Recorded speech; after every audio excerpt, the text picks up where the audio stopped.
Ray D-Lab. In the shop today, we've got a Fender Princeton Reverb amp. This amp's been in here a couple times, and this time I think I found the root cause of the problem.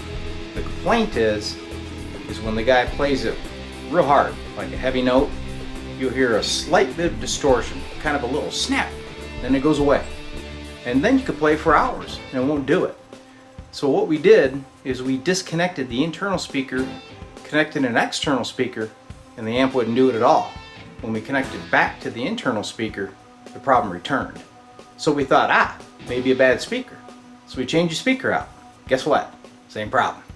So then I put her on the bench, got the scope out, fired up the amp, I did the old tap test, and I found that nothing underside was sensitive. Then I moved one of the output tubes, and guess what? I watched the amplitude on the scope go blip, and it came back. So, let me show you what I found. Well, here's the top of the chassis. Now years ago, I rebuilt this amp for this guy.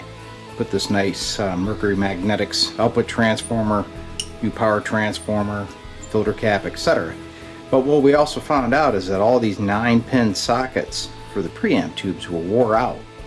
So I replaced them with these beautiful little Michelix sockets, and they're super. Really nice, tight-fitting socket, pretty much as good as the originals, okay?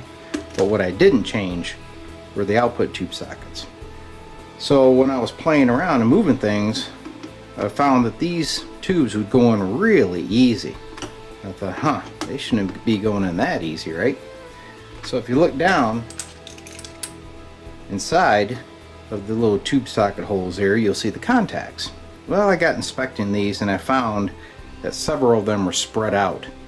So they were loose and they were not gripping the pins tightly, which is causing the tubes to cut out when you play a heavy note, since you're obviously pulling current through the tubes to the output transformer. So the solution will be I'm going to replace these with these beautiful Amphenol ceramic sockets. These have silver pins. These are probably dated back in the 50s. So I'm going to pop these out, we'll put these in and give her a test. So the sockets that I have here are vintage Amphenols. The part number is OUF 49380.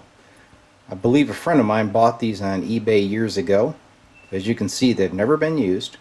The pins are all tinned, ready to solder to. And look how well and how tight the tube goes in there.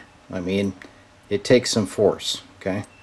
So these things are perfect for this vintage Fender amp repair. First socket's removed. Now I'd highly recommend you do these one at a time. That way you have a road map. You can look at the other side. Plus, you don't mess up the phasing on your output transformer by swapping that blue and brown lead, okay? Now these mounted in from the top of the chassis, whereas my new ones, they're going to come up from the bottom. Here's a little before and after. So here's the original socket, okay? And they went in with these sheet metal screws. And here's the new porcelain one installed. And on this one I used number 6 screws with lock washers. And it really looks good. And there's plenty of clearance on this lip. So the new tube will seat right down like it's supposed to. So here she is. If you look at the scope over there, nice sine wave, beat on the chassis, stable as can be. Here's the 2 new sockets down here installed. I'll show you a quick top side picture and then we'll wrap up the repair. Well, there you have it. Another successful D-Lab repair and free tech tips for you. Now you may say that affects the originality of the amp. Well, maybe.